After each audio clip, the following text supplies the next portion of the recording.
What time is it now? Is it night where you are? Quiet, still, and heavy with the hush that comes before sleep? Or are you just waking, the sky outside still dark, the room cool, your breath soft? Wherever you are, let it be enough. You're here, now, and this story is waiting. Close your eyes, if they aren't closed already. Let your body settle.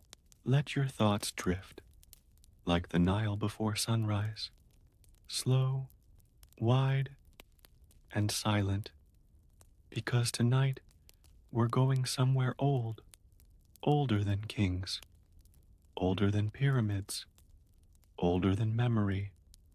We're going to ancient Egypt, but not the Egypt of golden tombs and lavish feasts, not the painted walls and polished masks.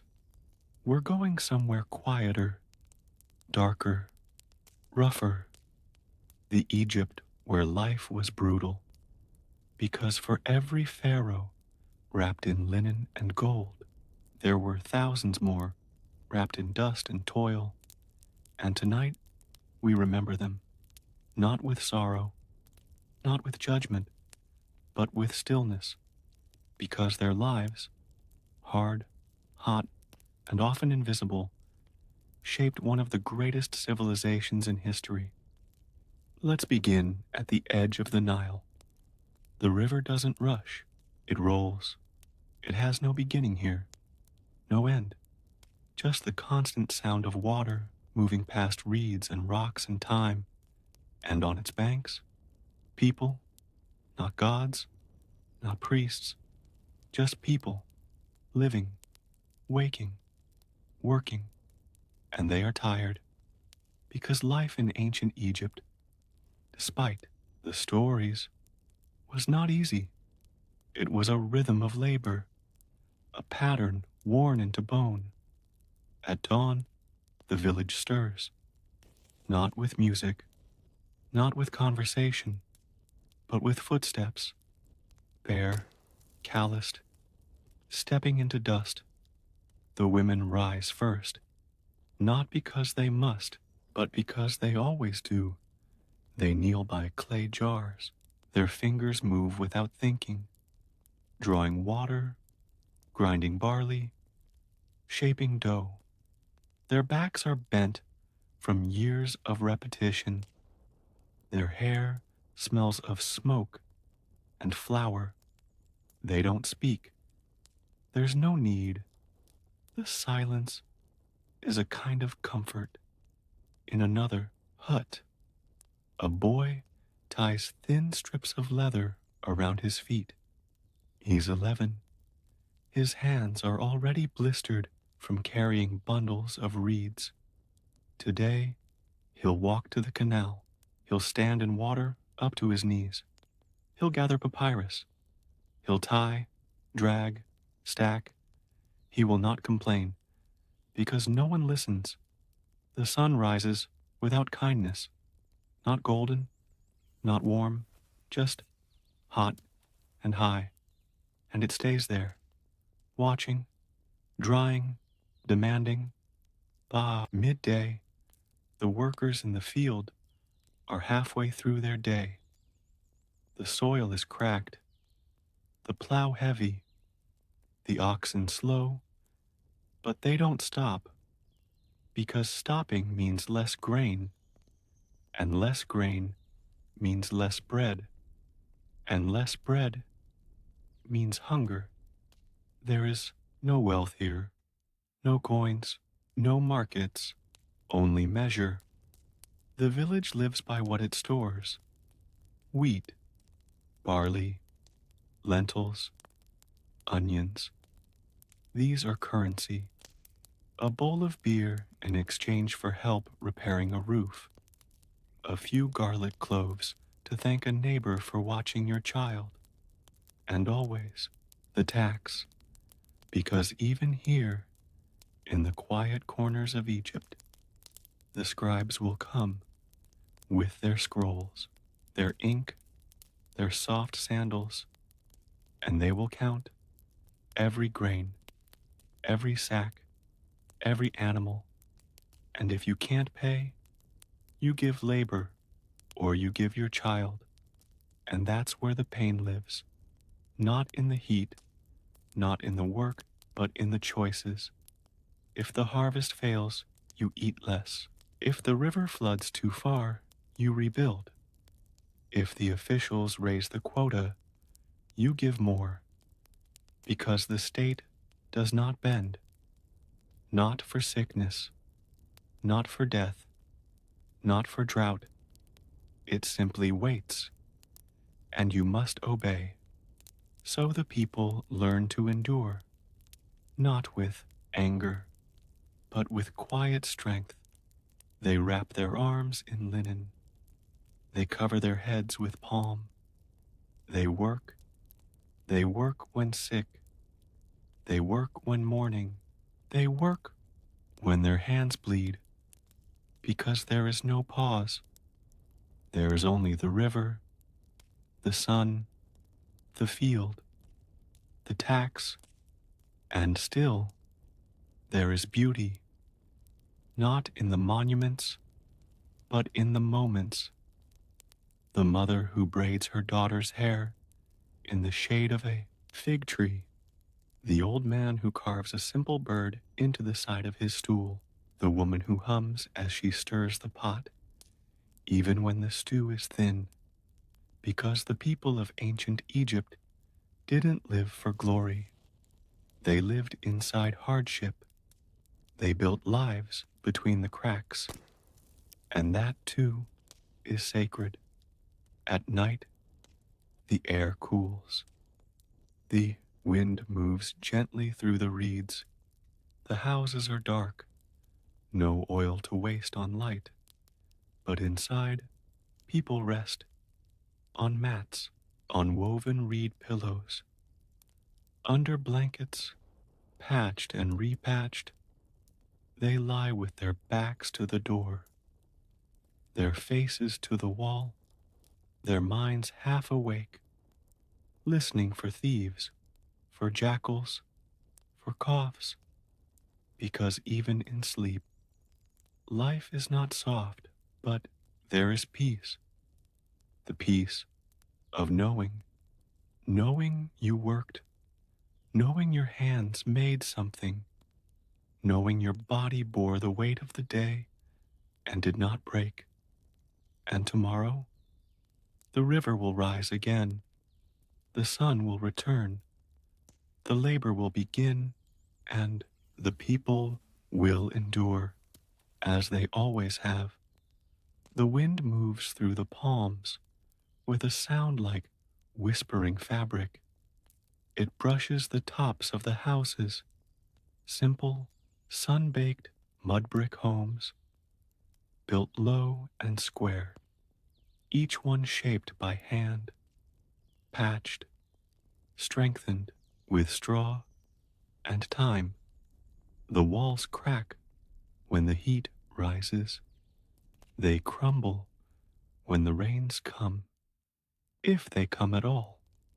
But they're rebuilt, always rebuilt, because a house isn't shelter from the world here.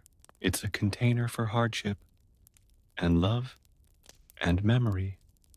There are no doors that lock, no rooms that close, just woven mats, thresholds marked with red ochre, and quiet footsteps padding from room to room. In the morning, when the chickens stir and the donkeys bray, people rise without complaint. There's no time for softness, only sequence. The same rhythm, again and again. You draw water from the well. You pour it into the clay pots. You crush grain with the stone. Your back bent, arms tight, eyes down. Children carry baskets. Infants tied with linen against their mothers' backs. The very old sit by the door, wrapped in cloth, skin darkened by years under the sun. and overhead the sun already climbs. By mid-morning, it sears the skin. Farmers walk barefoot in fields still, muddy from the flood season. The earth cakes around their ankles, drying like clay. They swing sickles made from flint and wood, stooped, eyes stinging. The wheat is tall, golden, but brittle. You have to cut it carefully. Too much pressure, and the stalk splinters. Too little, and it slips from your grip. A man nearby mutters a prayer, not to Amun, not to Osiris, just a quiet plea to no one in particular, that the harvest hold, that the flood come early next year, that the rats stay away, because everything here, everything, is fragile. A single dry season can wipe out a village. A corrupted scribe can twist numbers and leave your family starving.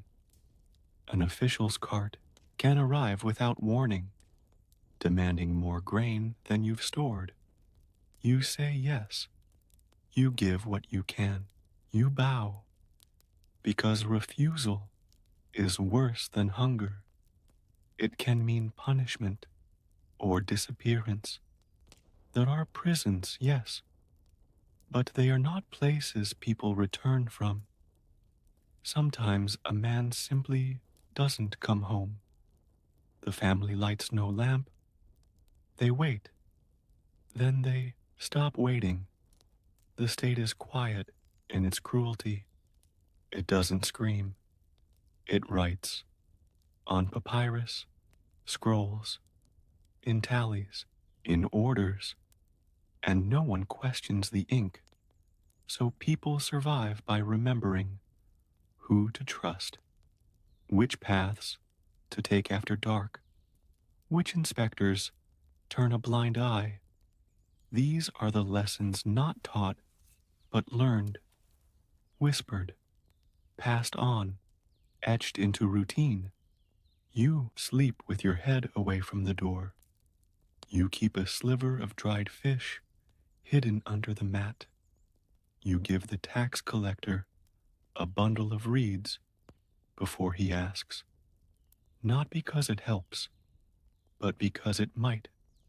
And in the meantime, life continues. A boy tends the goats along the riverbank. He hums. His song has no words. It's a thread of sound that rises and falls with the bleeding. A girl washes clothes with river mud and smooth stones. Her arms are thin, her face sunburned, but her eyes steady. She folds each garment with care, even the worn ones. The priest walks past them, robes clean, shaved head glinting in the sun. He does not look at them. His temple is white stone, cool, shaded. Inside, incense burns, oil lamps flicker. The statue of the god sits silent, golden, unmoving. The priest chants. He offers bread, wine, perfume. He speaks of eternity. Outside, the farmer slips in the mud, and the sickle cuts his hand. Blood mingles with soil. He wraps it with a strip torn from his tunic and keeps working. There is no eternity here, only the day. And sometimes that's enough. At night, the stars appear, sharp and bright. The sky is clear, always clear, a dome of black silk, pricked with silver. The people lie on rooftops, mats rolled out, bodies long and lean in the starlight. They whisper stories, old ones, of kings and battles, of jackals and boats of fire, of gods with falcon heads and voices like wind. The children don't believe them, not really, but they listen, because stories are warmer than blankets, and in a world where you own almost nothing, you carry what you can in your mind. You remember how your mother sang when you had a fever. You remember how your grandfather tied the reed baskets.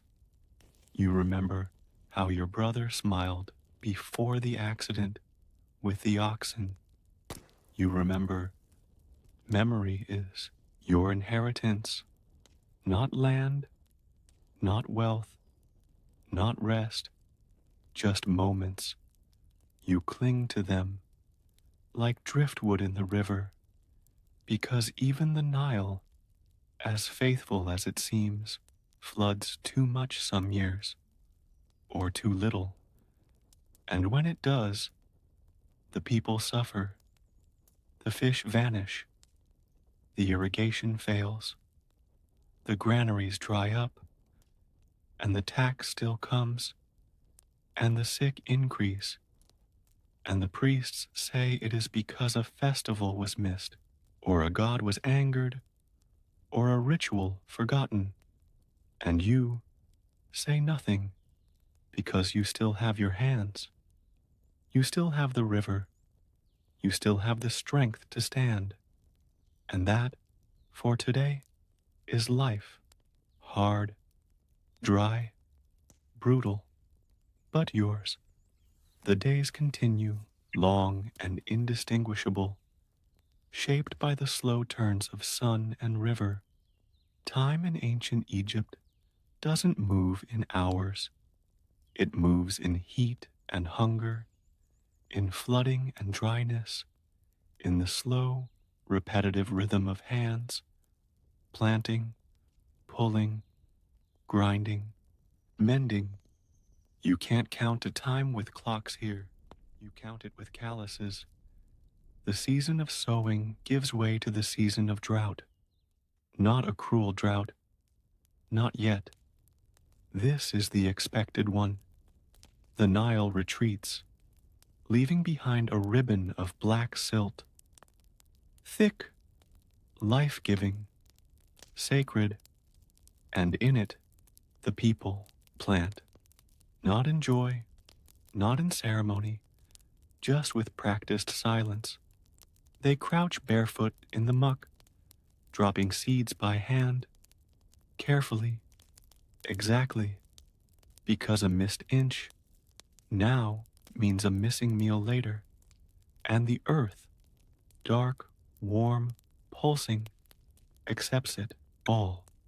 There are no beasts of burden for many of these workers. The animals belong to the richer farmers, or the temples, or the scribes. You have your hands, your body, that's enough.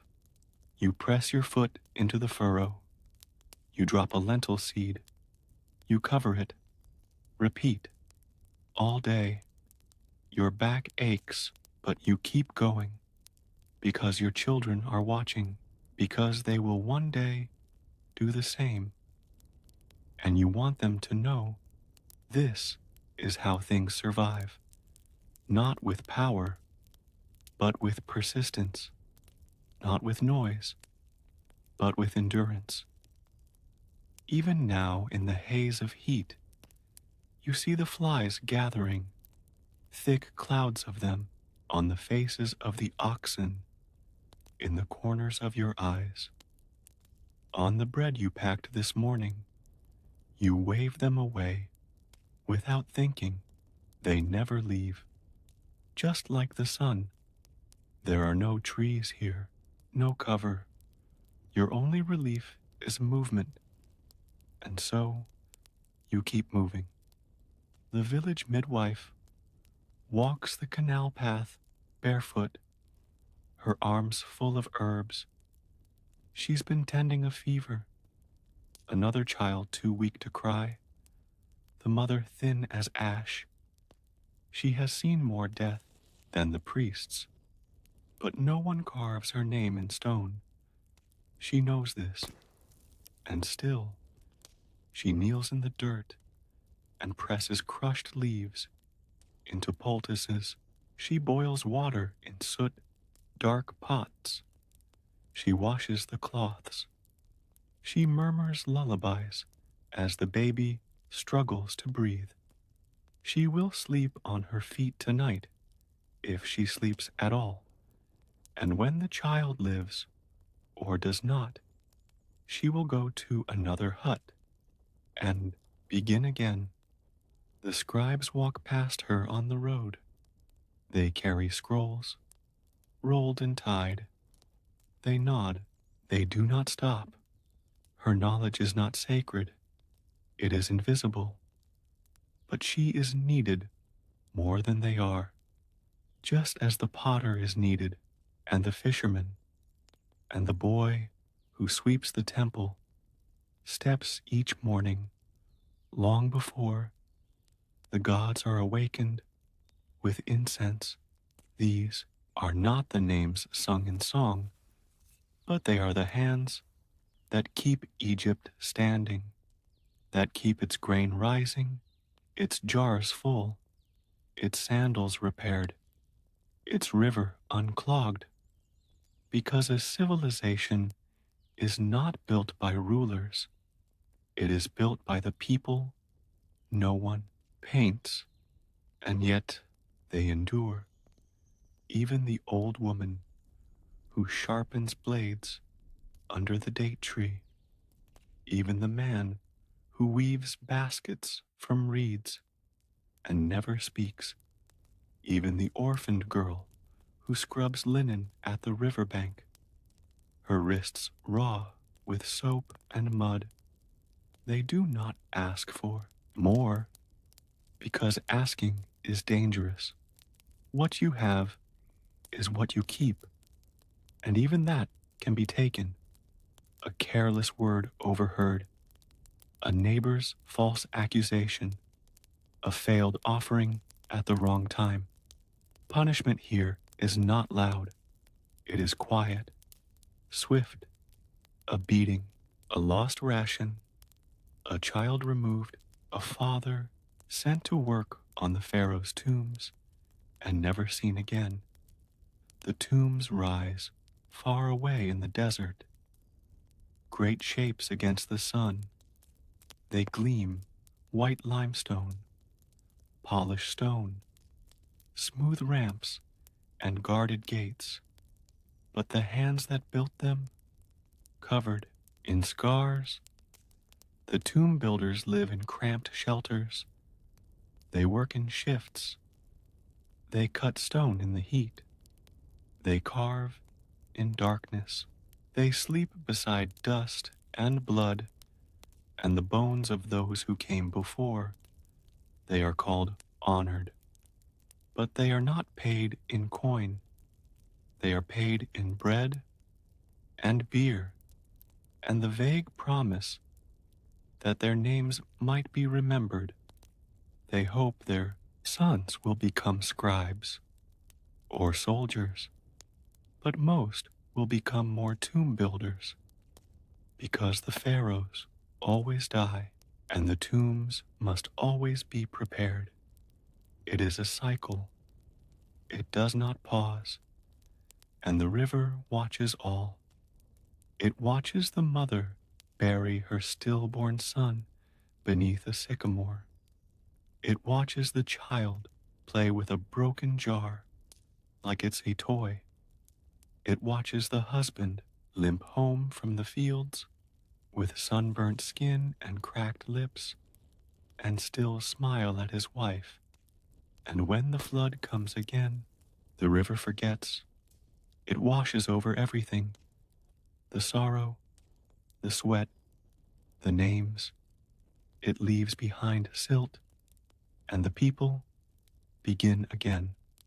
The flood returns, not with noise, but with quiet strength. It rises over days, swelling the banks, filling the channels, creeping into every crack of the land like a slow breath. For most civilizations, a flood would be disaster, but here it is life.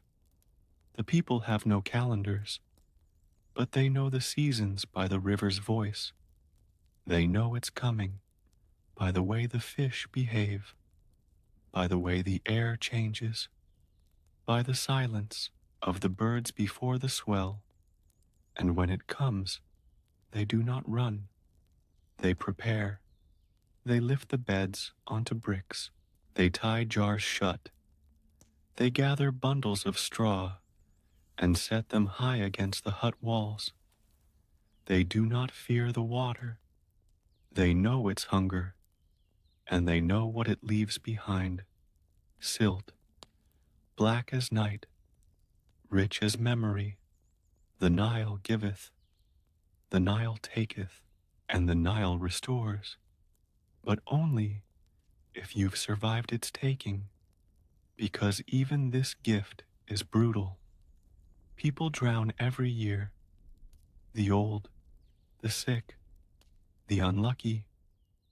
Boats tip, granaries collapse, fields vanish overnight, and still the people endure because they must, because the river is not a question, it is the answer. There is nothing without it. So when the waters begin to fall, when the land reemerges, when the silt clings to everything in a dark and sticky skin, then the work begins again. You dig channels, you shape rows, you remark the boundaries between fields, because the river erases all lines. Disputes arise, arguments flare, but no one lingers on them. There is work to do, always work. The tools are basic: wood, stone, bone. There is no luxury here, only function. A shovel doesn't need beauty. A hoe doesn't need a name. It needs to cut the earth. That's all. And your hands, they are the same. You are not needed for poetry. You are needed for labor. And so you give it. You give it even when your fingers swell, even when your knees crack, even when your breath comes shallow and your eyes sting from the sun. You give it because there is no one else. You are not replaceable, but you are also not remembered unless you build something that lasts. And even then, you are just a line in a cartouche, a chisel mark, a shape carved into stone. That is enough. Some men carve their names onto their door lintels in crude hieroglyphs. They know no one will read them. They carve them anyway, because it matters to them, to the ones they love, because this life, however brutal, is still theirs. And within it, they claim what they can, even if it's just a single room, a single blanket, a single bowl passed between hands. That is ownership. That is wealth. The family that eats together, 5 lentils each, is richer than the one with a sealed granary and no laughter. And laughter does exist here. It lives in the space between hardship, in the way a woman teases her husband when he stumbles in with muddy feet, in the way children race palm frond boats along flooded ditches, in the songs hummed while grinding grain, the same rhythm every morning. These are not happy lives, but they are full, not of luxury, but of repetition, and repetition in a brutal world becomes safety, because when you know what tomorrow looks like, even if it's hard, you are less afraid. And fear is the true plague, not drought, not hunger, not tax, fear. The pharaoh rules from afar. He does not speak to you. You do not see his face. You see his stone image, his decrees, his symbols, but not the man. He is a god, they say. He breathes order into the chaos. He ensures the sun rises. He guards the gates of the afterlife. But when your child has a cough that will not stop, when the bread has gone moldy, when your neighbor's son is taken by soldiers and never seen again, the Pharaoh is silent. You don't pray to him. You pray to the gods of your home, to Taweret, the hippo goddess, for your baby's safe birth, to Bes, the dwarf protector, to guard your sleep, to Isis, whose tears, they say, cause the Nile to rise. You carve their images into your walls. You leave beer in little cups near the hearth. You whisper their names when no one is listening. This is not religion. This is hope. And hope is a fragile, vital thing. It's the thing that lets you wake up and stretch your legs even when your muscles ache. The thing that makes you light a fire when the wood is damp. The thing that keeps your hands moving when you shell lentils late into the night because you believe not that life will be good, but that it will continue. And sometimes that's all you need. Even now, as the flood waters recede and the ground grows solid beneath your feet, you look out over the fields and you do not see paradise. You see what must be done, but you also see what has been done. The house still stands. The goats survived. The child's fever broke. And for tonight, there is bread, thin, dry, but enough.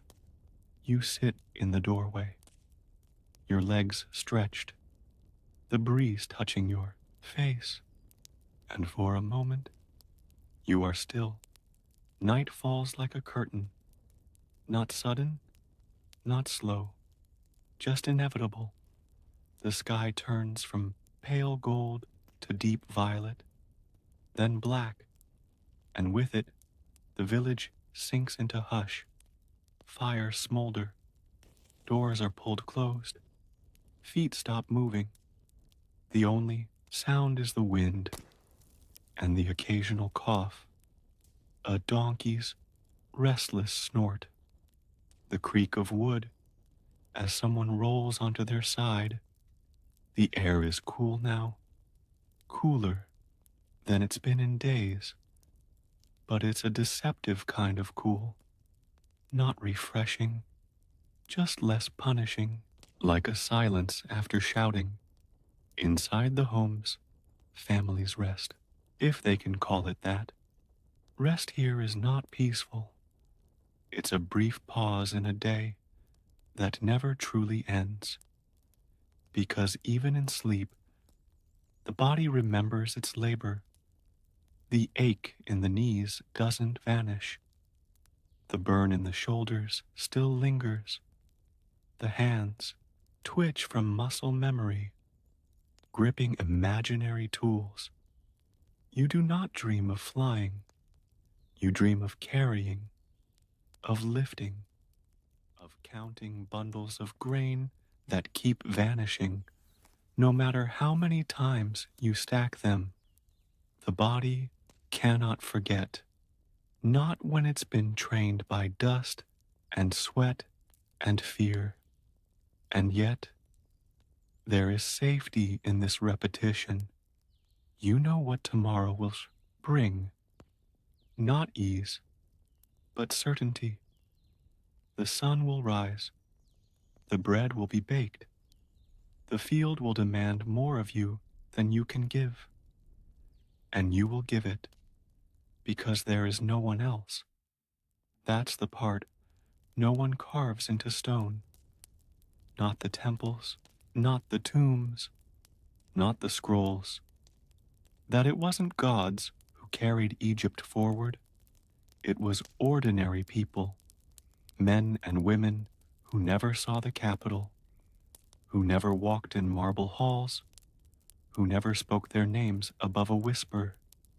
Their lives measured not in monuments, but in survival. You were never taught how to read the stars, but you know when the wind is about to change. You know how the river smells the night before it floods.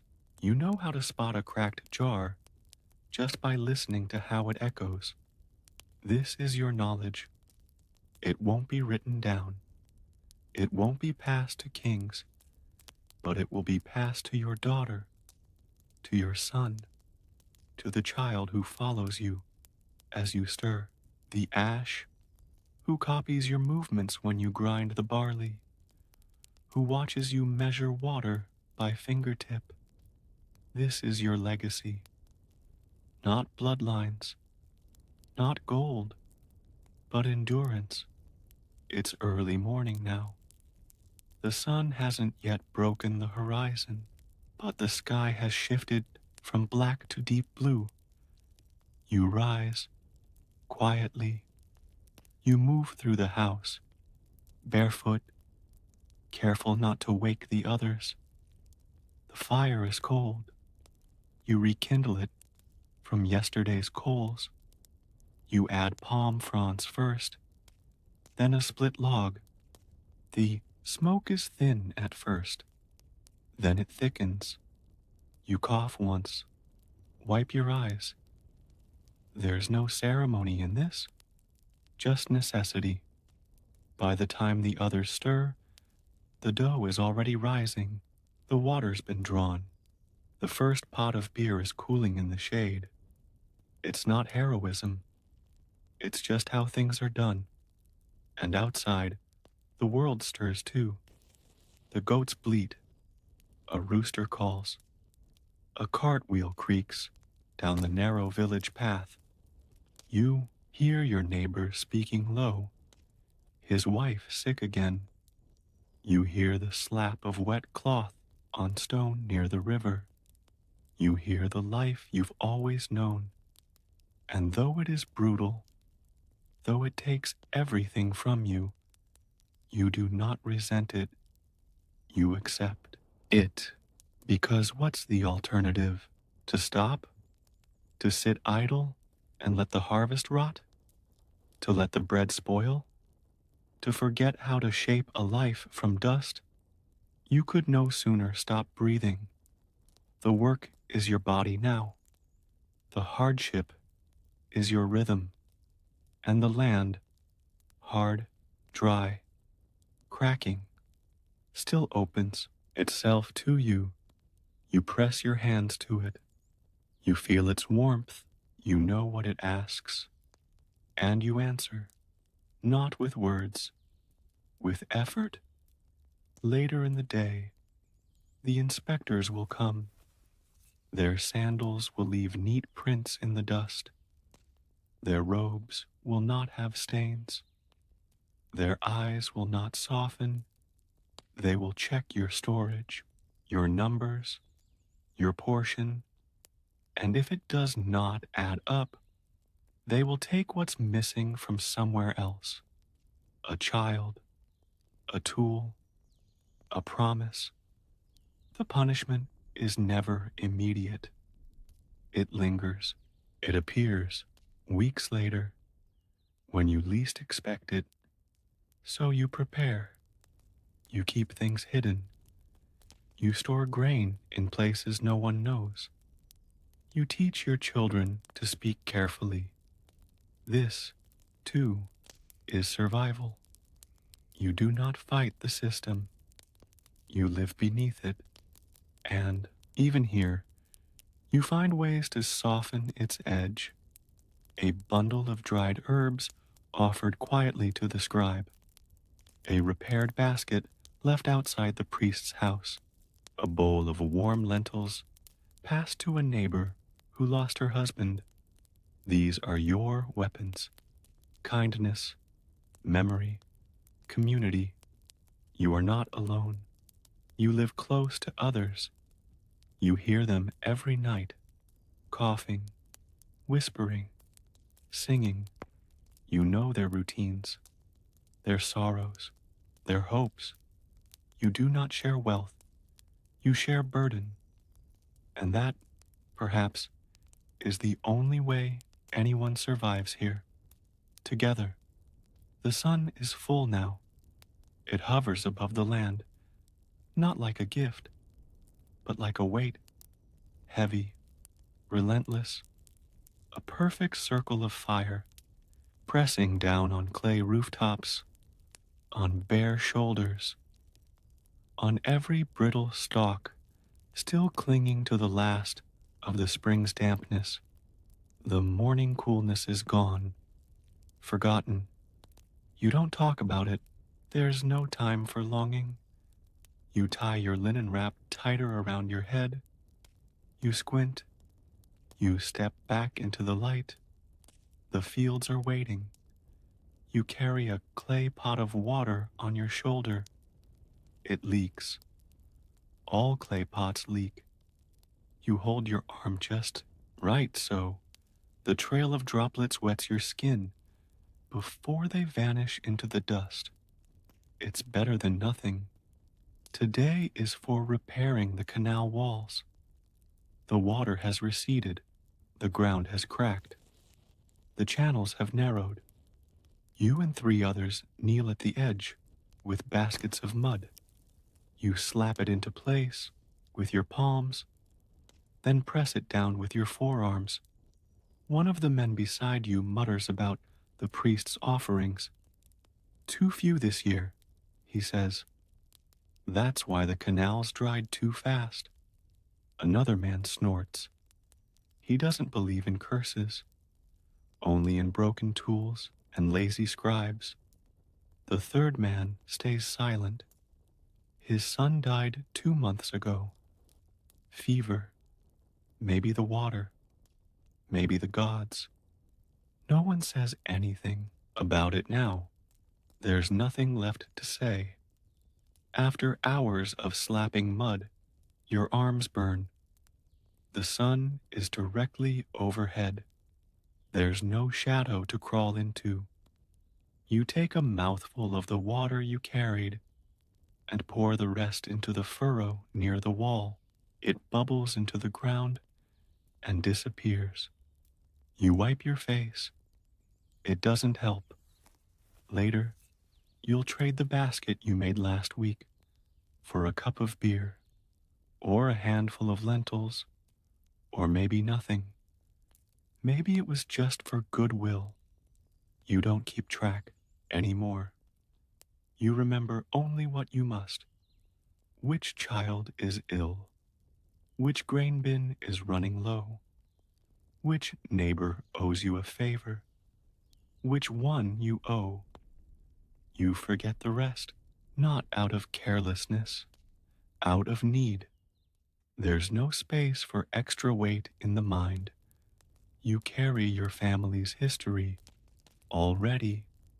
Your grandfather's limp, your father's cough, your mother's voice when she called you in from the reeds, your sister's laughter, still echoing somewhere, even though she's long buried under sand and stone. No tomb, no name carved, just memory. You make your way back to the village by late afternoon. The sun has not lessened. Inside the house, your wife fans the baby with a palm frond. Your other children are asleep on mats. You nod. She nods. You don't speak. Yet, words take energy. You sit by the fire pit. It's out. There's no meal yet. You listen to the sounds around you. A neighbor grinding grain. A child crying 2 houses down. the distant echo of a priest chanting somewhere upriver. You wonder, not for the first time, what it must be like to live in the city, the pharaoh's capital. They say there are trees there, shade, fruit sold in baskets larger than your cooking pot, scribes who write for pleasure, dancers, perfumed women, men who never lift anything heavier than a pen. It feels like a lie. You've never seen it. You never will. The farthest you've been is 3 days' walk.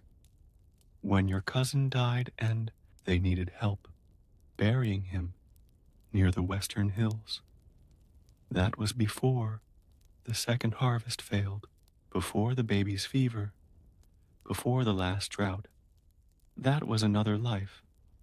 And still, you dream, sometimes, not of cities, but of rain, a full jar, a roof that doesn't leak, a day with no pain in your wrists.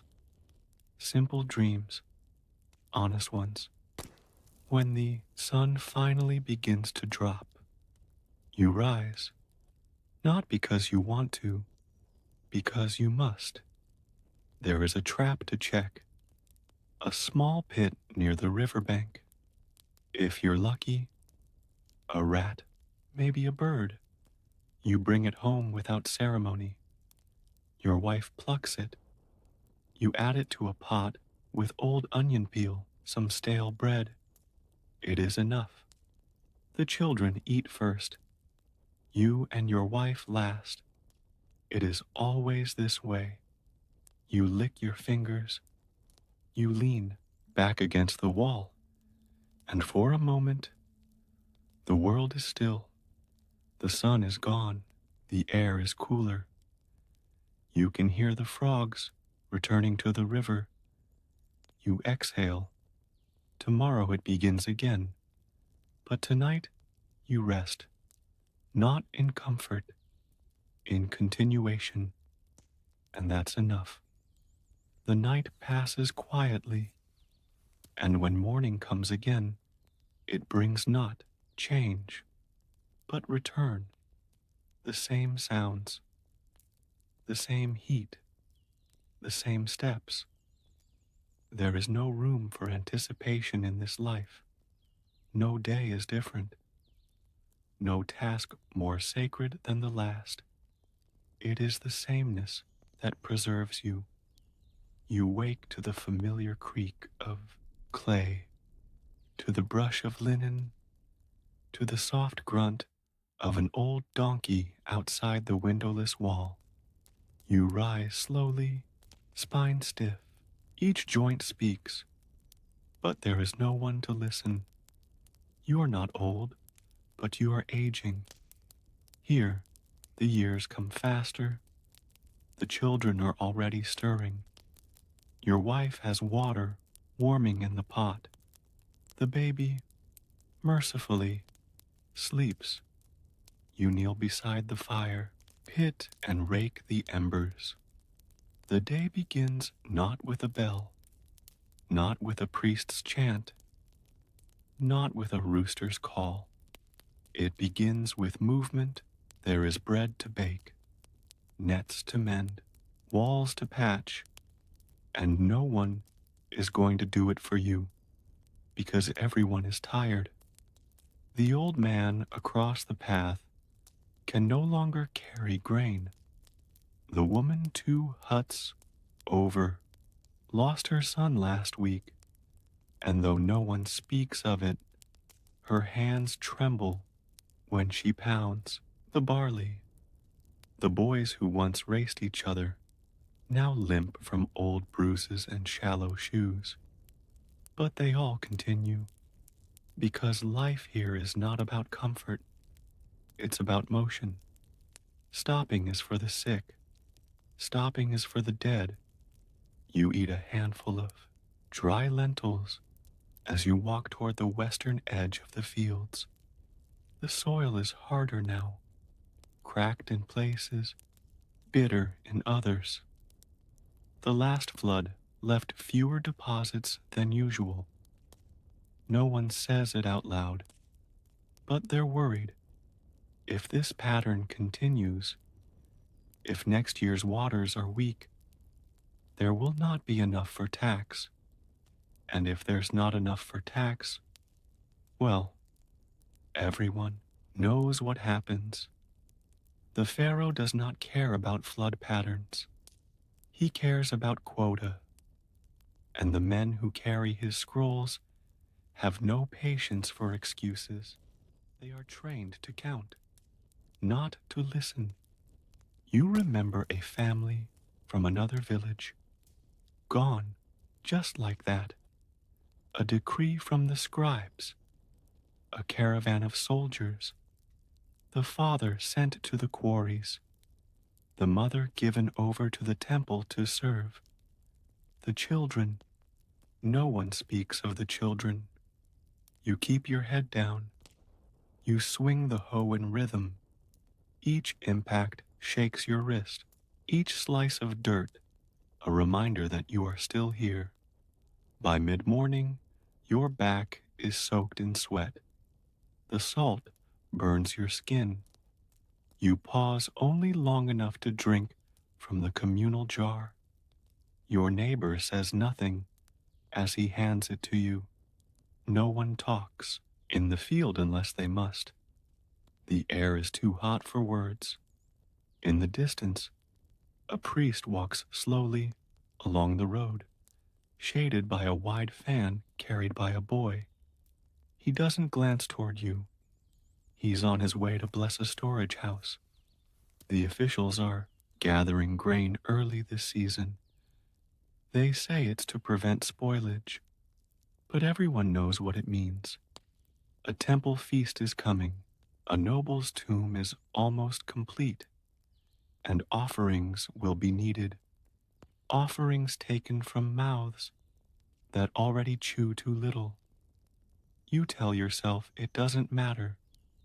You've survived worse. There was the year of sandstorms, when every crop failed and people boiled palm bark just to feel full. There was the year of sickness, when the river turned sour and even the strongest among you wept through the night. This is not new. Suffering repeats itself. You just learn to bear it more quietly. At sunset, you return to the village. Your children greet you with small arms. Your wife gives you a sliver of cheese. Rare, precious. You break it in half and give it back to her. She says nothing, but her eyes soften, and that is as close to peace as you ever expect to find. Later, after the children sleep, you sit in the doorway. You look up at the sky, dense with stars. You do not name the constellations, but you know them. You've watched them your whole life. They are old friends. They do not speak.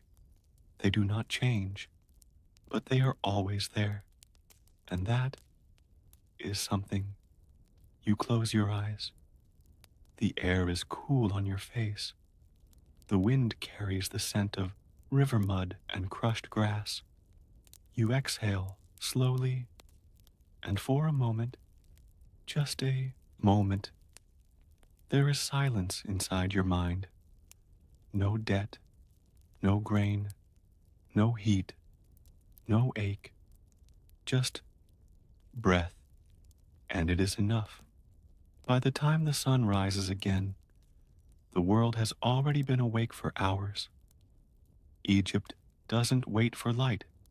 Life here begins in the dim gray just before dawn, when the sky is the same color as the stone walls, when breath still steams in the cool air, and the ground is damp from the sweat of the night.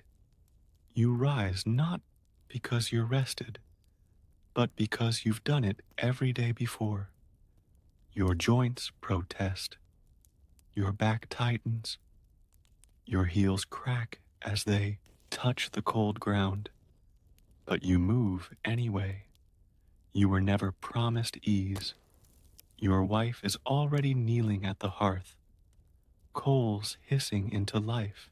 She blows gently, feeds them straw, sparks flutter and vanish. There is no firewood. You burned the last of it before the last flood. Now you gather dry stalks and branches from the far edge of the fields. What the oxen won't eat, you eat quickly, if at all. A piece of yesterday's bread, hard as the wall. You soak it in water from the pot, press it between your teeth. There's no taste left, but there's heaviness, and that's what matters. Fullness is too much to hope for. You kiss the top of your daughter's head as you step outside. She's still asleep. She sleeps lightly now. She's older than she was last season. The hunger has made her quieter. You don't talk about it. Children here grow in silence. They're shaped by dust and shadow. You join the other men at the village edge. The path to the stone quarries winds out of sight behind a long ridge. It's a day's walk there. You won't return tonight. You carry no weapon, no coin, just a basket, a rope, a bit of salt in a pouch for your sweat.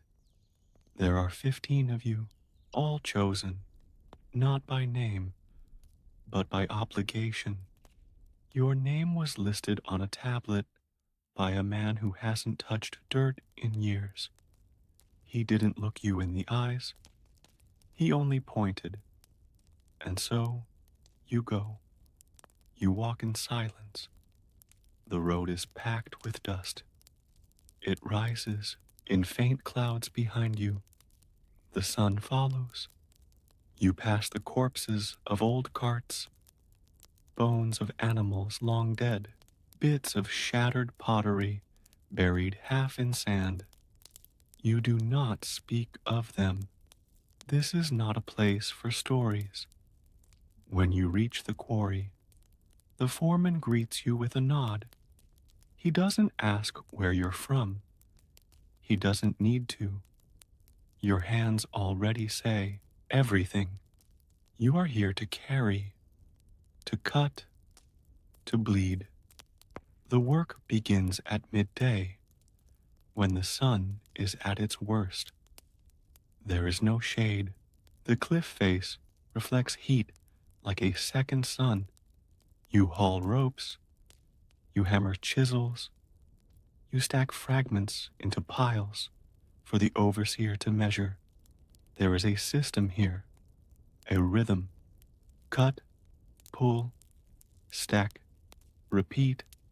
The blocks are too heavy to lift. You slide them on logs. Push with bare feet. Use wet sand to ease the drag. Every part of your body becomes a tool. Your arms ache. Your palms split. Your breath tastes like dust. No one speaks. Not because of discipline, because there is nothing to say. When dusk comes, you are allowed to rest. You eat a handful of beans from a cracked jar. Drink water from a communal pot. You lean against the rock wall. Stare up at the ridge. The sky is turning purple. You imagine your wife lighting the lamp, the baby stirring, the night wind brushing the roof. You miss them, not with longing, but with duty. Your being here keeps them safe, or safer, at least. One more day, one more stone, one less punishment. When darkness settles, you sleep on the bare ground. No mat, no blanket, just the shape of your body against stone. And in the distance, always, the river, silent, endless. In the morning, the cycle begins again. You won't return to the village until the blocks are moved, until the overseer signs off, until your back is so bruised you forget what standing straight feels like. You'll return to find the child has grown, your wife has aged, your house the same and not the same. But you will not complain because you are alive, because you have endured, and that, in Egypt, is enough. By the time you return to the village, your shoulders no longer feel like part of you. You've spent 8 days in the quarry. The sun has burned a second skin into your arms. The stone dust has crept beneath your fingernails, into your eyes, your teeth. Your sleep came in fits, curled beside boulders, your dreams too brief to finish. Now, as the path curves back toward home, you feel the ache of the familiar. The fields you pass are brown now, the palms thin. The canal has narrowed again. A woman kneels at the edge, washing cloth, her elbows raw. She sees you but doesn't wave. You nod. She nods. That's enough. The door of your home is open. Your daughter spots you first. She doesn't shout, just runs, arms out, thin legs barely lifting from the ground. You kneel, though your knees scream. She hugs you, and you realize she's taller, just a little, but it matters. Inside, your wife hands you a bowl of beer and a bit of dried fig. She doesn't ask about the quarry. She sees your hands. She already knows. The baby is asleep. His chest rises like a tide. You press a palm to his back. Gently. The clay walls are cool. The roof patched since you left. Your mat still in the corner. You sit and breathe. There is no celebration, no feast, but you are home. You are not taken. You are not broken. And that, in this land, is a miracle. That night, you sleep with both eyes closed. The next morning, you return to the rhythm. You help repair a broken wheel. You trade a bundle of rushes for half a melon. You listen as a neighbor complains of rats in the grain store. No one comments on your absence. In Egypt, time does not pause for your leaving. You rejoin it like a note slipping back into an endless song. Soon after, a new task arrives. This time, from the temple, the outer wall has cracked. They need hands, not skilled ones, just ones that know how to carry, how to brace, how to sweat in silence. You go. The temple is larger than any home you've seen. White stone, bleached by the sun, carvings on every surface, jackals, lotuses, eyes, paint, faded now, but still alive in the corners. A statue of the god sits inside, towering. You don't look at it long. The priests don't like that. They speak in hushed tones, always near incense, their robes clean, their voices soft. They tell you where to work, then vanish into shaded chambers. You work beside men from other villages. No one speaks. The stone is heavy. The scaffolding creaks. You watch as one man slips, his ankle folding like papyrus. He doesn't scream. He is dragged aside. Another takes his place. You don't ask what became of him. The temple must be finished. You haul sand. You mix mortar with your feet. You carry bricks until your arms buzz like bees. Each evening, you are paid, not in coin, in beer, in a portion of dried fish. Sometimes, if the priest is generous, a bit of honeyed bread. You eat slowly, letting the sweetness linger, and then you sleep in the courtyard under a sky you do not recognize. The stars are shaped differently. Here, the breeze smells of ash and myrrh. You think of home, not with sorrow, with steadiness, because this work, too, keeps them safe. It is not love that builds Egypt. It is duty. When your part is finished, you return again, your home unchanged, your wife weary, your daughter quiet, the baby sick.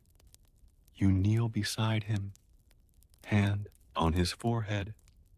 Too warm, you murmur a prayer to a goddess whose name you barely remember, not for magic, for mercy, for time. You sleep beside him that night, though your body wants distance. You stay close, and in the morning, his fever breaks. The world is cruel, but sometimes it softens. Briefly, you rise, kiss his forehead, and return to the fields. The Nile is low again, but it hasn't dried yet. And while the water flows, so must you. The Nile is quieter than usual this season. Its banks are dry at the edges, split with small veins of dust. The water still moves, but slow, heavy, tired. Like the people, you kneel at its edge, your hands dipped in the brown current. It's warm. It's lower than you remember. You fill your jar slowly, careful not to disturb the sediment. The jar is old, repaired twice. You sling it over your shoulder with a grunt, your body answering with familiar pain.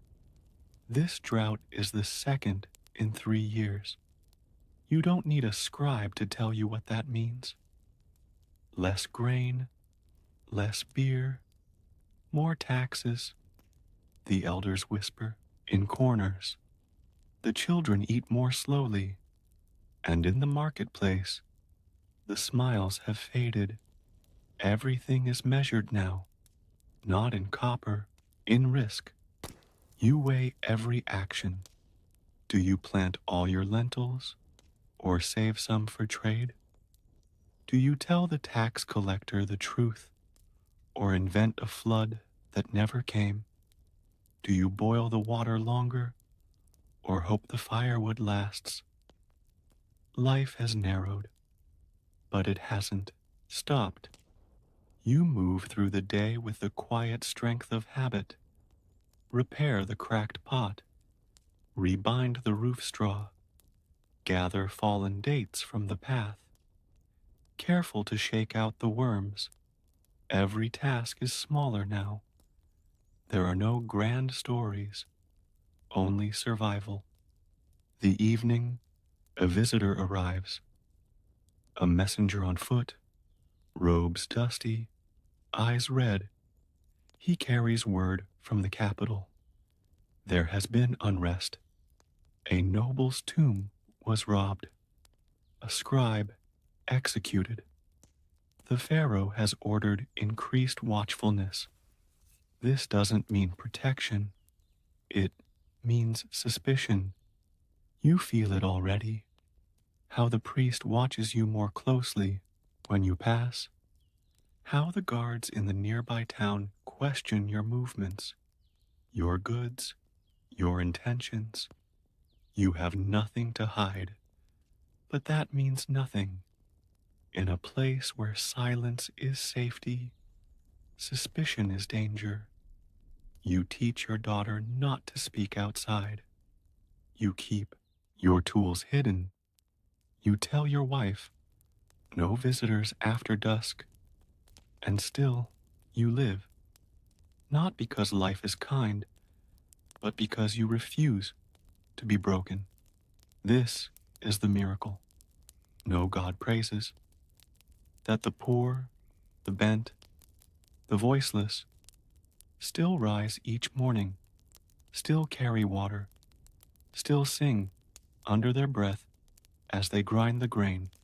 One evening, your neighbor's son falls from a tree, a clean break in the leg. You help carry him home. The midwife is summoned.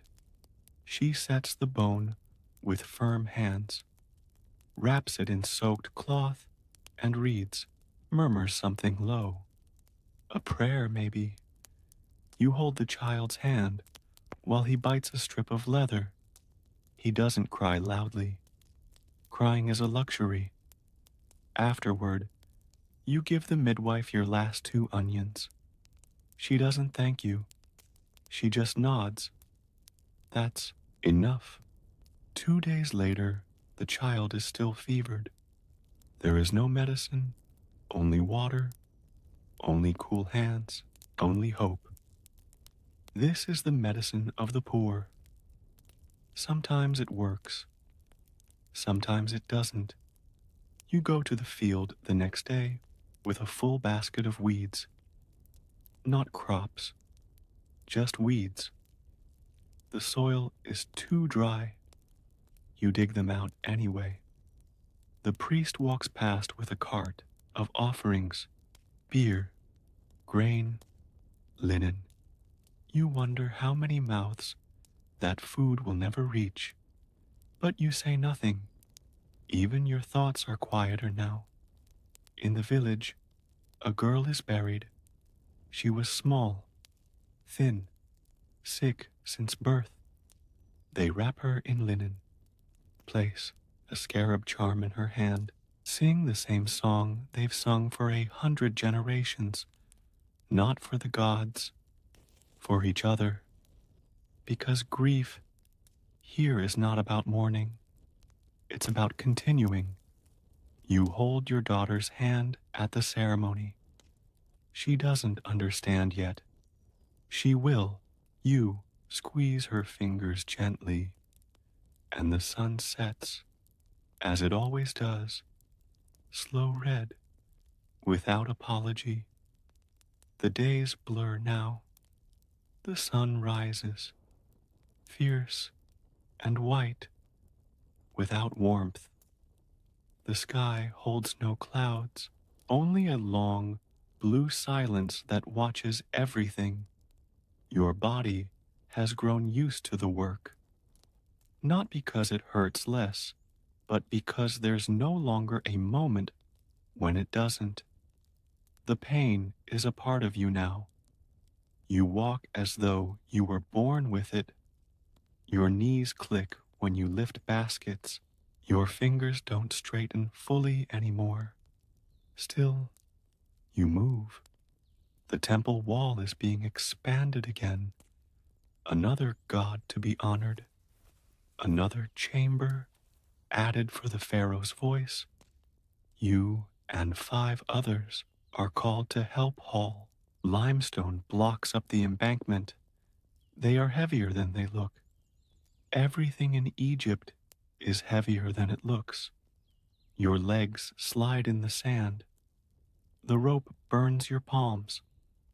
The foreman shouts instructions from the shaded platform. He doesn't lift anything. He hasn't in years. But he remembers the lash, and he holds the rod across his lap like an old friend. You don't give him reason to use it. You give more than you have, and still, it's barely enough. When the block reaches its final place, no one cheers. You sit down on the packed earth, lean your forehead against your knees, and close your eyes. A priest walks past behind you, reciting from memory. You don't Listen, the gods are too far away today. Instead, you remember your daughter's laugh when she caught the frog yesterday. You remember the smell of roasting barley that lingered just long enough to imagine a feast. You remember the cool touch of your wife's hand on your back as you slept, and that is enough to keep going. For now, the drought has not broken. The Nile still runs thin. There's talk that next year's flood may not come at all. The old men speak quietly at the edge of the fields. Their faces are lined like river deltas, marked by time, by loss, by waiting. They've seen what happens when the river fails. Crops rot in the sun. Children drink brackish water. Granaries empty faster than they were filled. And the pharaohs' quotas don't shrink. Instead, the taxmen grow bolder. They arrive with guards now. They inspect your stores with sand on their boots, shoulders stiff. They speak in short sentences, with no humor. You smile. You bow. You say what they want to hear. Because resistance is no longer possible. Not when your family needs the roof repaired. Not when your child coughs through the night. Not when your neighbor disappeared after the last inspection. He said the wrong thing. Now no one says anything. The midwife visits again. Another neighbor's wife has taken ill. She asks for herbs you gathered months ago. You give them, not because you can spare them, but because one day it might be your wife, and you'll need her. This is the currency of the village. Not copper, not shells, not offerings, but memory. You help because you remember, because others helped you, because someone held your daughter while you buried your brother, because someone brought beer the night your wife bled through her tunic and shook in your arms, because someone whispered, "It will pass," and sat with you until it did. No one is strong here, not alone. Even the stone-carrying men at the temple cry when their backs give out. Even the quiet old woman who sharpens knives shakes when she wakes from bad dreams. But they continue. You all continue. The roof leaks again that night. You climb up by lamplight, a rope tied around your waist. The stars are bright, the wind cold. You press palm fronds into the crack, tie reeds, patch with clay. Your daughter watches from below, silent. She doesn't ask why. She already knows. She's learning the rhythm of this life. Fix, fetch, carry, mend, repeat. One day it will be hers to live. You climb down, careful not to slip. She brings you a wet cloth for your hands. You sit beside the fire. There's a small pot of stew, thinner than last week. Still, you eat it slowly. You watch the flames dance in the bowl, and for a moment, it feels like warmth. Later, when the house is quiet and even the wind has stopped, you lie beside your wife and stare at the ceiling. The clay above you is cracked, but it holds. You whisper her name. She doesn't answer. She's already asleep. You smile, just a little, because she's here, because you are too, because another day has ended and you're still breathing. That's what passes for a blessing now. Not gold, not favor, just one more night to sleep through. and one more morning to wake. Morning comes again, not with birdsong, not with gentle light, but with the deep groan of ropes on wood, the shriek of a donkey refusing its yoke, and the thud of sandals against dry earth. You rise slowly. Your legs don't move as fast as they used to. Your wife has already gone to fetch water. Your daughter has taken the basket for reeds. Even the baby, now a toddler, has learned to keep quiet in the morning. You sit up, brush straw from your mat, and look around the room. Clay walls, low beams, a jar with a crack along the side, sealed in wax, a small wooden figure of Towered tucked on a shelf above the fire pit. It has always been like this. You don't remember a time before the labor, before the dust, before the careful counting of lentils, and the steady waiting for rain that may not come. But you do remember one thing from a time when your back didn't hurt, the feeling of your father's hand on your shoulder. He was a silent man, worked until the end, died with a reed knife in one hand and a smile too thin to name. He left nothing behind, but he showed you how to walk through a world that never stops pressing down. And you're still walking. Today, the overseer arrives with 2 guards. They call for volunteers, but everyone knows what that means. The names are already chosen. The word volunteer is just for show. You nod, step forward. Your neighbor grabs your wrist under his cloak and whispers, "I'll go instead." You shake your head.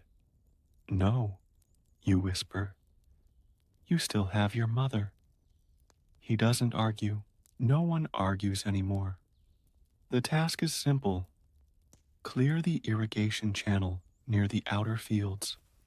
It collapsed during the last sandstorm. No one's touched it since. The fields beyond are still parched, still cracked, still hopeful, as though water might return if only you dig hard enough. You spend the morning under the sun, shoveling dry earth. The sand fights back. The wind throws it in your face. Each shovelful takes twice the effort it used to. Your arms are thinner now, your shoulders sharp. Still, you work. A boy from another village joins you halfway through the day. He's no older than 12. His palms are blistered before the first hour is done, but he doesn't complain, not once. He moves like someone who knows this is all there is. When you stop to drink, you pour some of your water into his cup. He nods. You don't ask his name. He doesn't ask yours. There's no point.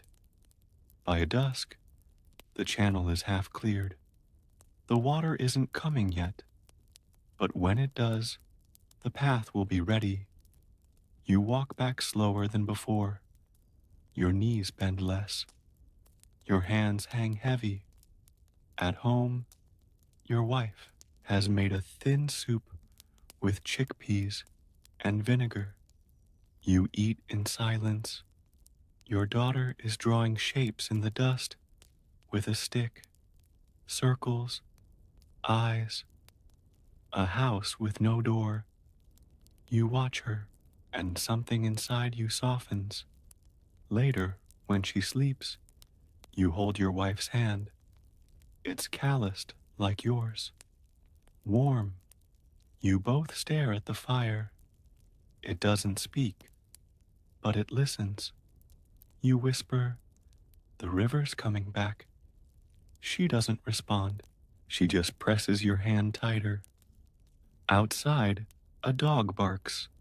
A cart creaks by. The wind moves through the reeds like breath. You close your eyes, and for one quiet hour, there is no pain, only rest, only the feeling of something continuing, even when everything else is falling apart. Tomorrow, the child will need new sandals. The jars will need patching. The field will ask again for everything you have. But tonight, you are still here, still together, still breathing, still enduring. The first bird returns. You don't hear it. You see it. A streak of movement near the edge of the trees by the canal, wings low and fast. The older men say, the ibis only flies like that when the flood is close. You don't believe in signs anymore, but you believe in patterns. And this feels like a change. The wind has shifted. The air smells different. There's a dampness at the edge of morning that wasn't there last week. Your wife says nothing, but you catch her placing the empty jars by the doorway, just in case. You walk down to the river at first light. It's still low, but not dead. There's movement beneath the silt, a trembling in the reeds, a ripple that feels like a whisper. You kneel, touch the water, wait. The season is turning, but slowly, cautiously, like a wounded man learning to walk again. You stand and return home. Your daughter is sweeping the floor. The baby, now steady on his feet, carries a wooden cup, filling it with dust and pouring it out again. Your wife glances up. You shake your head. Not yet, you say. She nods, and the day begins. Not with hope, with habit. You patch the roof again. Your neighbor's wall has cracked. You help him reset the bricks. He offers you a dried fig. You give him half your barley. Neither of you thanks the other. This is the way it works. Even trade, even struggle, even silence. By midday, the heat is sharp, but sharper still is the tension in the village. The priests have returned. They wear their hair in curls, their robes stiff with starch. They speak to no one, but they inspect everything. Granaries, water pots, shrines, ditches, even the old wall with the faded curse carved into its face. They nod, mark notes, move on. Everyone watches, no one breathes. The next morning, the decree arrives. A portion of grain from each home, a sack of mud bricks from each family, a youth from each group of 10 men to serve at the temple site upriver. No choice, no protest, just names. You are too old. Your name is not called, but your neighbor's son, barely 14, is chosen. You see his mother's face crumple. She doesn't cry. She just places her hands on the boy's shoulders and says, "Keep your head down." He leaves that night. No one waves. No one watches, because everyone here knows what it means. Temple service is not death, but it is vanishing. The boys return different, if they return at all. You sit with your wife after dark. The fire is low. The house is quiet. I remember when the temple was just a wall, she says. You nod. They keep building, you whisper. Even when there's nothing left to build with, she doesn't answer. You know why? Because it will never stop. As long as the pharaoh rules, as long as the gods demand, as long as the river returns, the building will continue. So you close your eyes, you sleep, and you dream not of cities or temples or gods. You dream of water, flowing high, washing through the canals, turning the fields black again. And when you wake, the air is damp, the sky low, and somewhere, far away, you hear the river stirring. It starts like a breath held too long, and then let go. At first, just a murmur, a hush in the village. Children stop playing. The men stop working.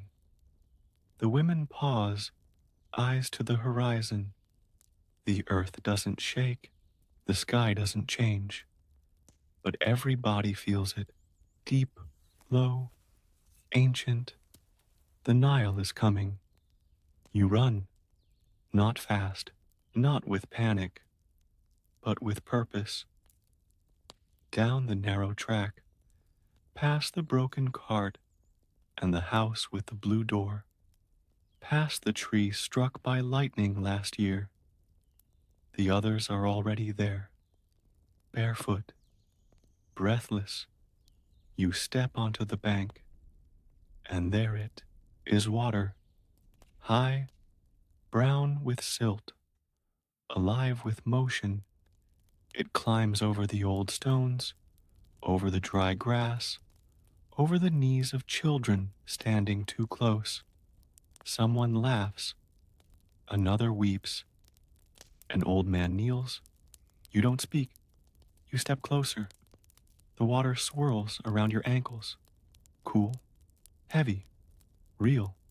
You haven't seen it this high in years. It will flood the fields, soften the soil, bring fish, bring reeds, bring life, and with it, everything else. You know what comes next.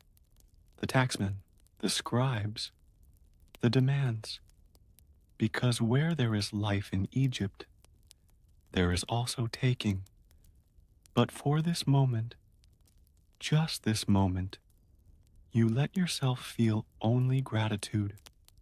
You scoop the water into your hands and splash your face. It stings. Your skin is sun-hardened, cracked, but the cold feels like mercy. You look at your wife.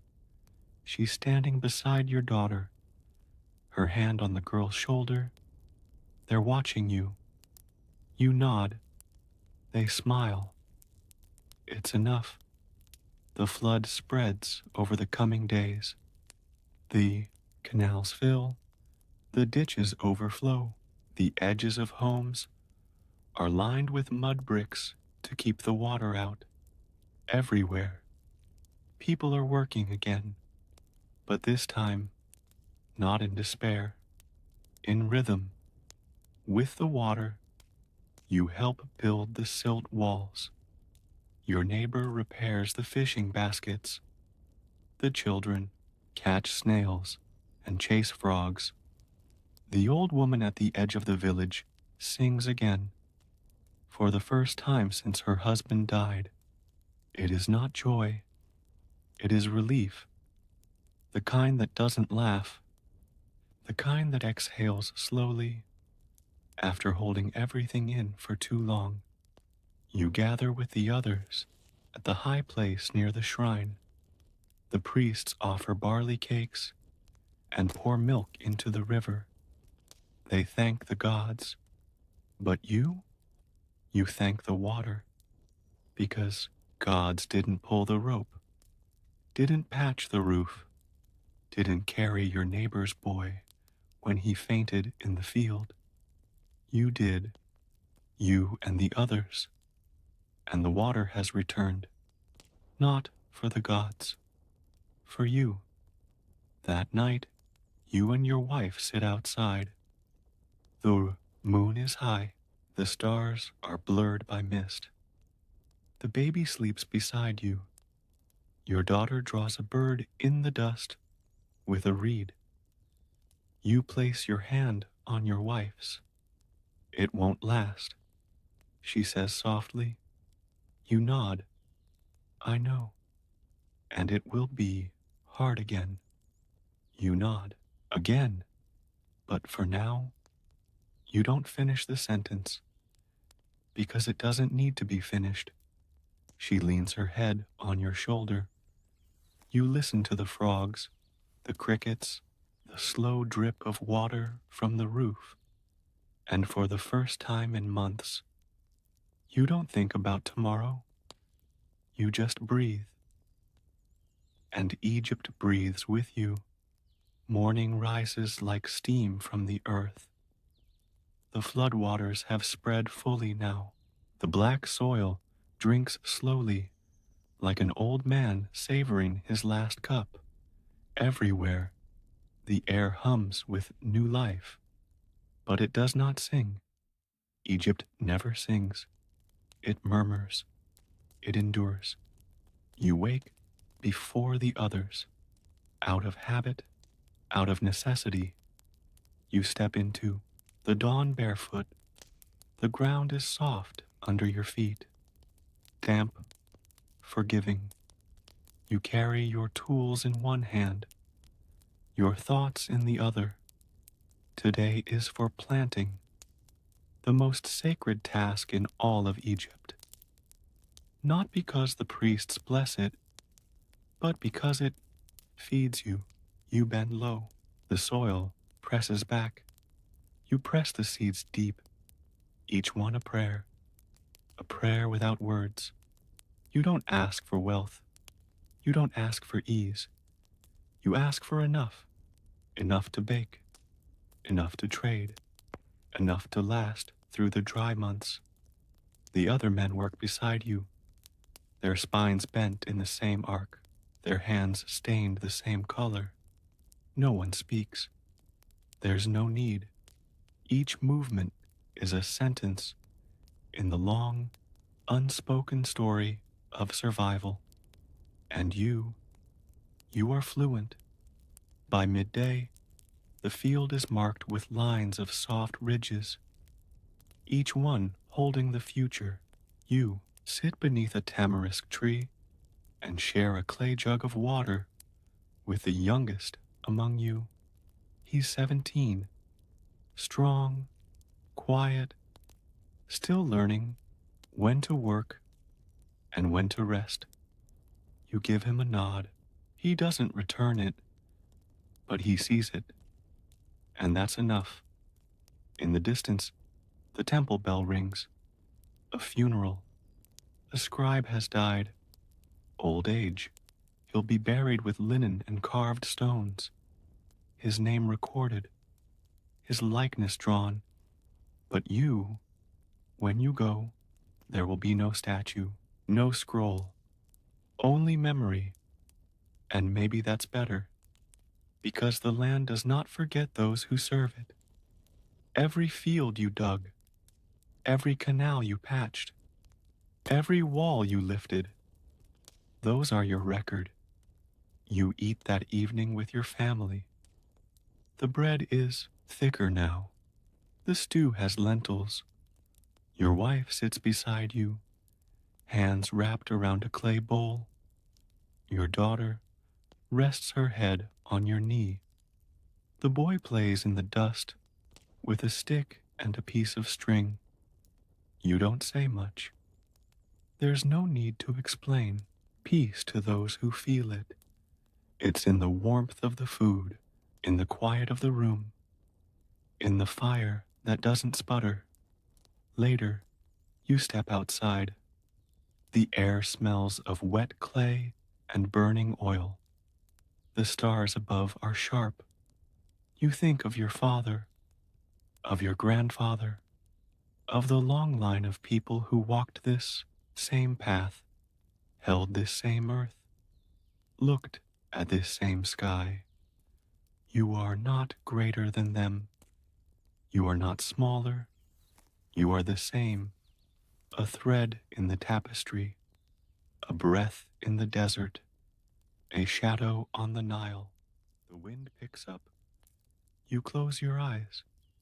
You remember how your hands bled in the quarries, how your child slept through fever, how you sang once, long ago, when the river brought fish, and how none of it made you bitter, only older, only quieter, only more certain that even in a world that never thanked you, you mattered, not in stone, but in soil, in sweat, in silence, and in the hearts of those who still speak your name, in small rooms over small fires. That is enough. That has always been enough. The season bends, but never breaks. Weeks pass since the river rose. The earth, once dust and bone, is dark now, rich, quiet, breathing. In some places, the water still lingers at the edges of the fields, coiled like a lazy snake in the reeds. In others, the flood has receded completely, leaving behind a new skin. On the land, black silt, soft mud, promise. You've spent days walking behind an old ox, dragging a wooden plow, eyes low, spine locked. Every furrow carved feels like a sentence in a story you'll never finish writing. But that doesn't matter. The story isn't yours. It belongs to the land. The boy from 2 houses over, barely grown, walks behind you today. You show him how to hold the plow rope, when to press, when to pull. He listens. He doesn't speak. Good words would only get swallowed by the wind. The sun is still cruel, but now it has purpose. The heat isn't punishment. It's part of the work. It pulls the water from the soil and lifts it skyward into the mouths of the gods. They say that everything you grow must be offered twice, once to the earth, once to the sky. Only the third portion is yours, and even that, not always. You finish by mid-afternoon. The ox drinks. You do too, from the same trough. No shame in that.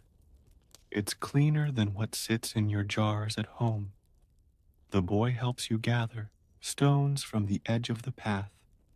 You place them in a line to mark your field, not because you own it, but because memory is fragile. If you don't mark your place, someone else will forget you were there. You walk home together. He's taller than you expected, stronger maybe. You feel old, not in your chest, in your bones. Your teeth ache when you chew. Your hips stiffen in the mornings. Your hands don't close all the way anymore. Your wife notices. She rubs oil into your joints each night, not out of pity, out of pattern. This is how you keep each other alive. That evening, the neighbor who gave his son to the temple returns with news. The boy is sick, fever. He's still alive, but there are so many others. The temple doesn't stop for sickness. Work continues. Stone is lifted. Water is hauled. Wheat is ground. Even when hands tremble, the man's voice is steady, but his eyes are not. You offer him a jar of old barley. He refuses. You hand it to him anyway. He holds it to his chest and walks away. You don't say a word. Later, your daughter finds a lizard hiding in the roof thatch. She catches it, holds it in her hands, watches it breathe, then lets it go. You smile. She's learned something deeper than you meant to teach her. That even in a world where everything is taken, you can still choose to give. The next day, you walk to the edge of the burial field, not for grief, for labor. A tomb wall has collapsed. They need hands to lift it. You arrive with the others just after sunrise. The ground here is dry again, too dry. The wall is cracked in two places. A boy's name is scratched into the stone. You trace it with one finger. The priest says he was a scribe's assistant. Died young. Fever, probably. You never knew him, but you know his silence. You've carried it your whole life. The bricks are heavy. You lift them anyway. The others grunt, strain, sweat. No one curses. Not here. This is the place where voices go to sleep. By mid-morning, the wall is whole again. The tomb is sealed. You wipe your hands, dust your knees. You don't speak a blessing, but you whisper a name, not his, your own. Because one day, your bones will lie beneath this same dirt, and maybe someone will whisper for you. On your way home, you stop by the river. The fish are back. Small ones. Silver. Quick. You cast a net. You catch 3. Enough. You carry them home, still twitching. Your daughter laughs when she sees them. She calls them gods. You don't correct her. That night, you roast them over a low fire. Their scent fills the room like incense. You eat slowly, with your fingers, in the quiet. No one thanks you, but your wife hums a song as she cleans the bowl. And that is thanks enough. Outside, the moon rises, bright, full. You stand in the doorway, lean against the frame, breathe. Your body hurts, your eyes burn, but the land is full. And so, for now, you are full too.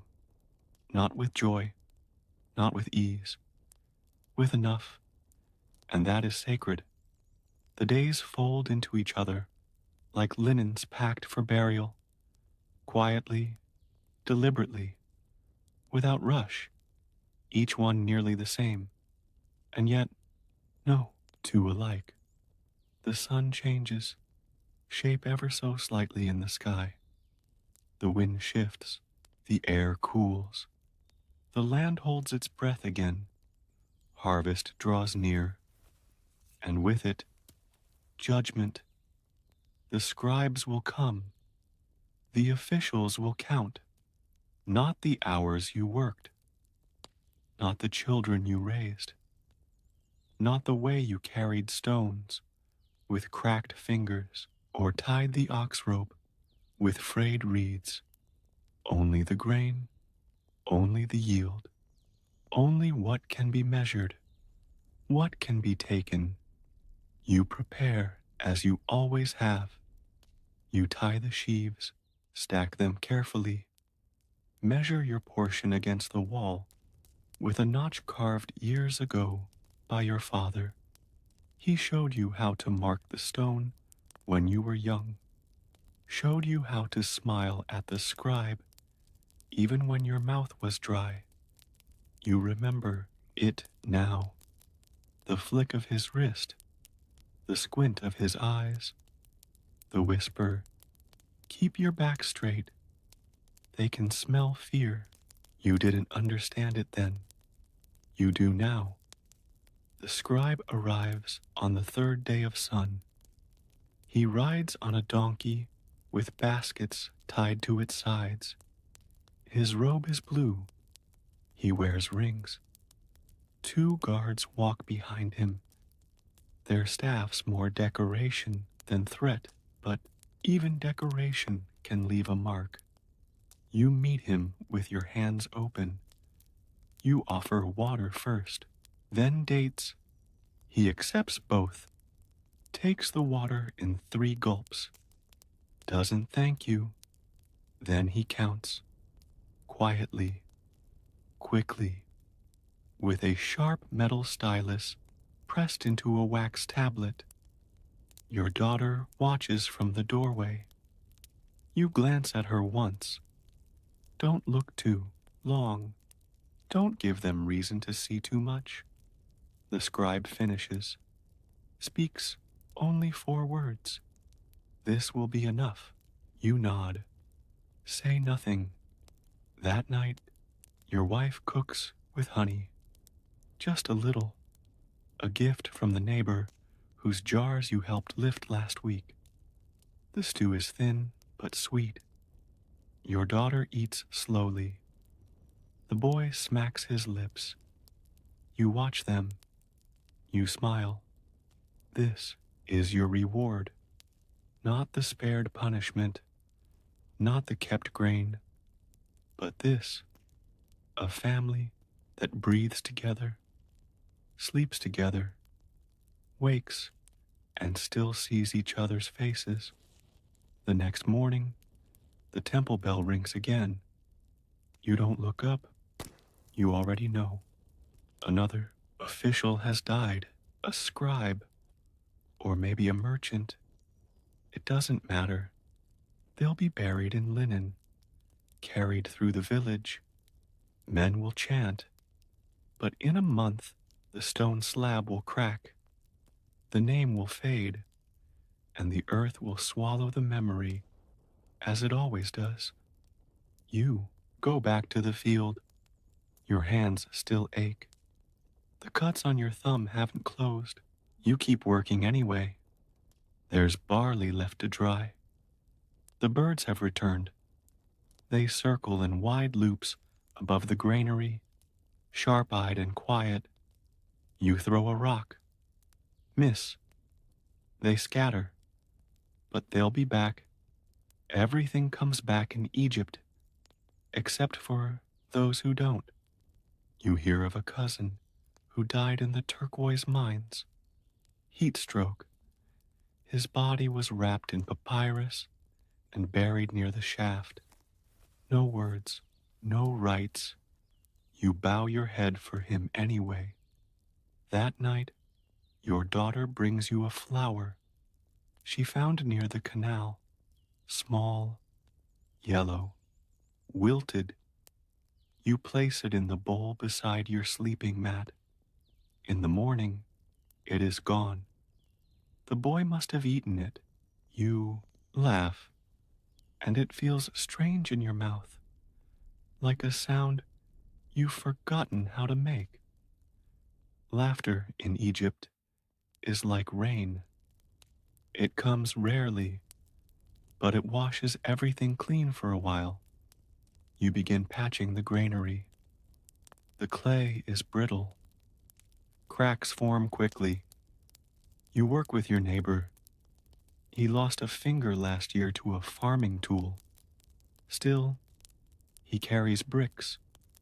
You both move in silence. Only the wet slap of mud. Only the creak of wood. At sunset, you wash in the canal. The water is still cold. Your bones complain, but you clean the dirt from your shoulders. You let the river take it. Let it carry it downstream to the delta, where the nobles bathe in perfumes and speak of seasons like metaphors. You don't speak in metaphors. You speak in sweat, in patience, in the slow aching language of survival. When you return, the fire is already lit. The baby has grown again. His voice is louder now. He shouts your name when he sees you. And in that shout is everything. Your wife hands you a bowl. You sit, eat, breathe. Later, when everyone sleeps, you step outside again. The stars are too many to count, but you try anyway. You trace a line across the sky from east to west, from the mountain to the Nile, from what you were to what you are. You remember the dead, your father, the neighbor's boy, the nameless stonecutters, the singers, the scribes. You remember them not because they were great, but because they were here, because they bent over the same earth, because they once looked up at these same stars and whispered the same quiet thoughts. You close your eyes and you say nothing, because words are for the living and sleep is for the wounded, and you are both. You lie down on the mat, on the packed earth, on the same floor that has held you all your life.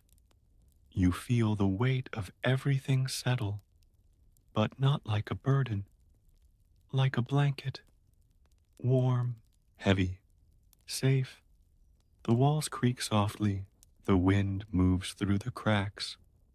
The river hums in the distance. Tomorrow will come. The sun will rise. The ox will wait. The grain will call. And you will answer, as you always have, not because you must, but because the land remembers you. The water knows your name. And in Egypt, in this ancient, endless, brutal world, that is enough. That is everything. Good night.